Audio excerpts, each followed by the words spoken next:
Jangan lupa like and subscribe channel ini. Assalamualaikum warahmatullahi wabarakatuh. Alhamdulillahirabbil alamin. Segala puji bagi Allah yang telah melimpahkan rahmat serta karunia kepada kita. Hendaknya kita selalu bersyukur terhadap apa yang Allah berikan kepada kita dengan mengucapkan zikir hamdalah alhamdulillahirabbil alamin. Berselawat kita kepada Rasulullah dengan selawat yang paling indah. Allahumma salli ala Sayyidina Muhammad wa ala ali Sayyidina Muhammad. Semoga suatu saat kelak nanti di akhirat Rasulullah akan memberikan syafaat kepada kita. Amin ya rabbal alamin.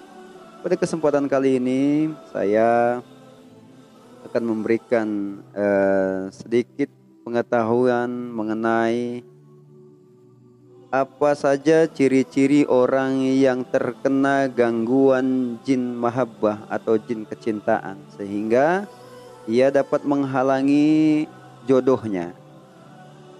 Perlu diketahui bahwasanya alam jin dan alam manusia itu hampir sama.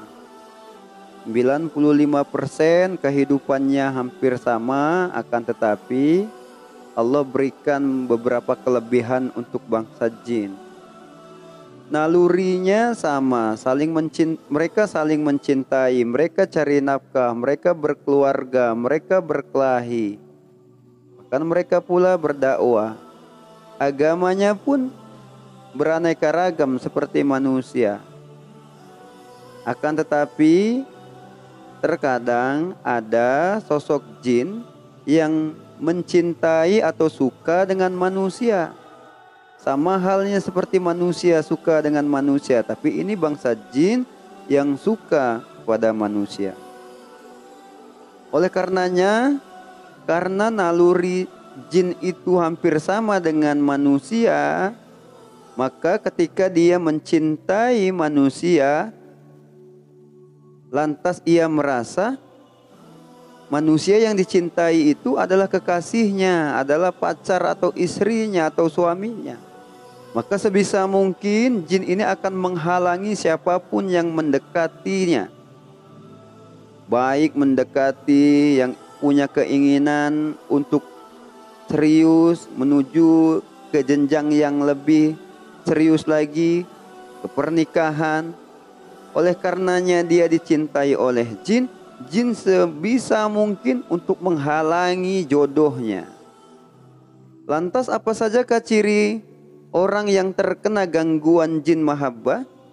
Yang pertama, biasanya gejala umumnya ngerasa pundaknya sering berat, kepalanya sering sakit, tubuhnya lemas, malas beraktivitas, emosinya tinggi, susah tidur, sering cemas, sering mimpi buruk, bahkan kadang mengigau, sering lihat penampakan-penampakan atau bisa merasakan keberadaan makhluk jin. Itu ciri Lantas ciri khusus jin mahabbah, biasanya karena jin ini sifatnya gaib, maka ia akan mendatangi kita, menggauli kita, bertemu dengan kita biasanya lewat mimpi. Manakala seorang wanita, maka ia dicintai oleh jin laki-laki.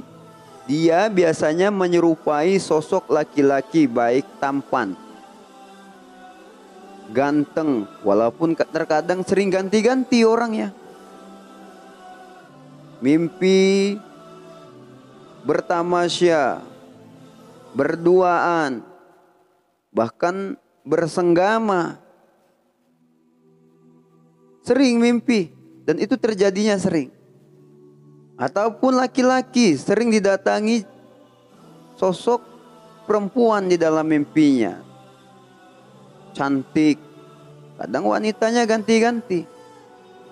Terkadang juga jelek sehingga mimpi buruk. Ingin dia menggauli, bertamasya, bahkan bersenggama di dalam mimpinya.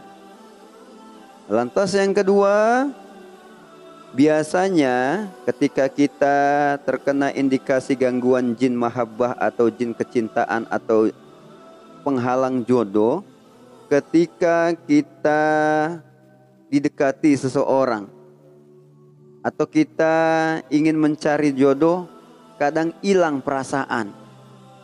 Lantas langsung sikapnya dingin, hilang perasaan, nggak suka dengan lawan jenis. Pokoknya nggak suka aja.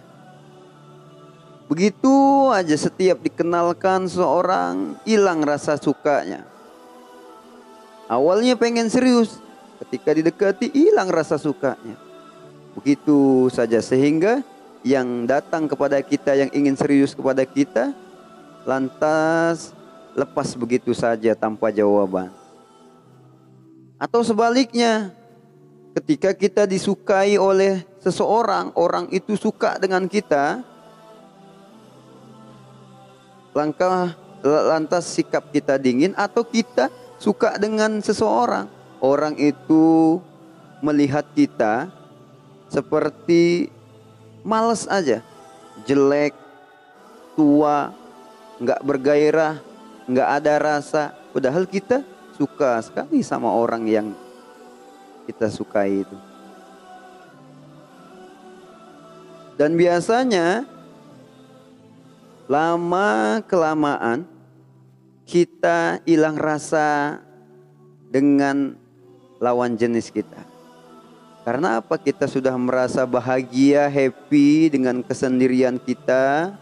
Bahwa saya bahagia mah sendiri, ngapain harus berkeluarga. Terkadang ketika gangguan jin mahabbah itu mengenai seseorang yang sudah menikah, dia lihat suaminya jelek, tua, tidak bergairah, tidak bersemangat. Ketika dia harus memenuhi kebutuhan biologis si suaminya, lantas dia memberikannya hanya sebatas kewajiban saja, tidak ada rasa, hambar rasanya. Begitupun sebaliknya. Bahkan akhirnya terjadi cekcok di dalam rumah tangga. Merasa dirinya senang menyendiri. Nah, hati-hati. Manakala kita biasa menyendiri di kamar, merasa senang ketika kita sendiri, hati-hati, boleh jadi kita dicintai oleh bangsa jin.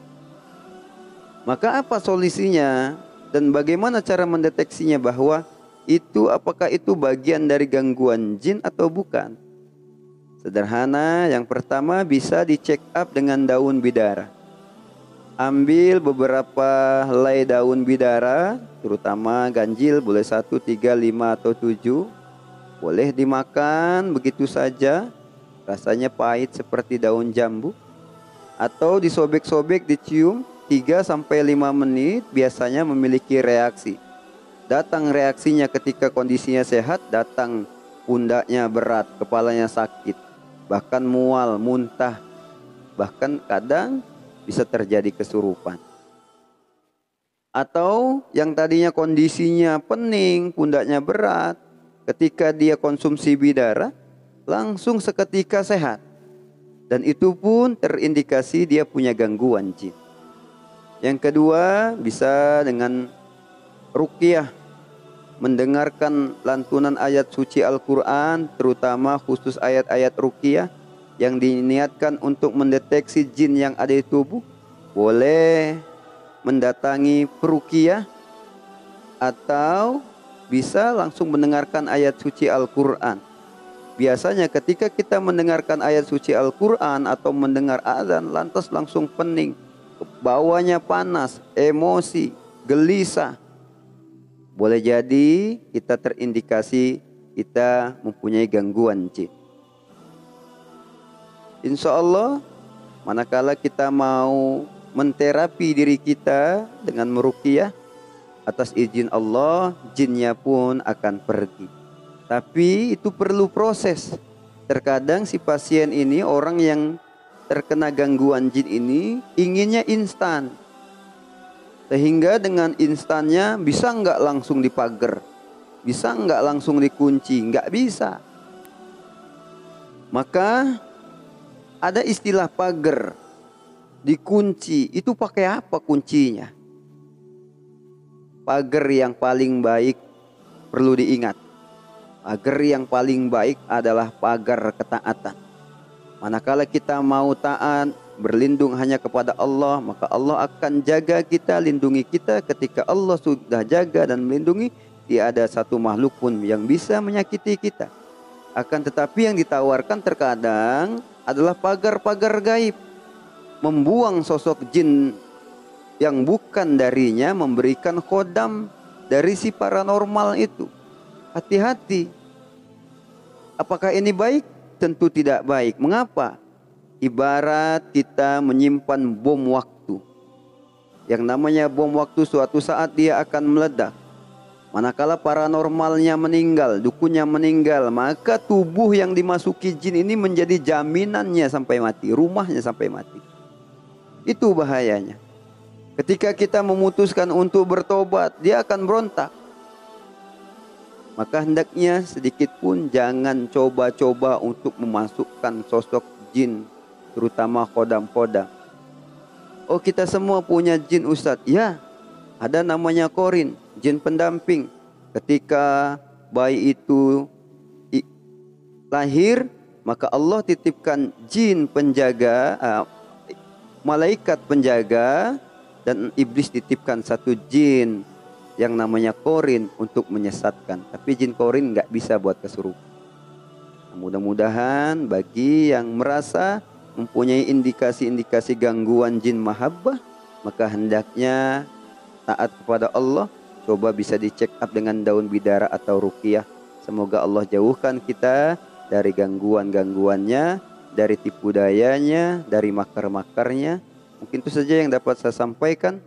Manakala channel ini memberikan manfaat, bantu menekan tanda like and subscribe agar supaya dakwah ini semakin dapat menebar kebaikan.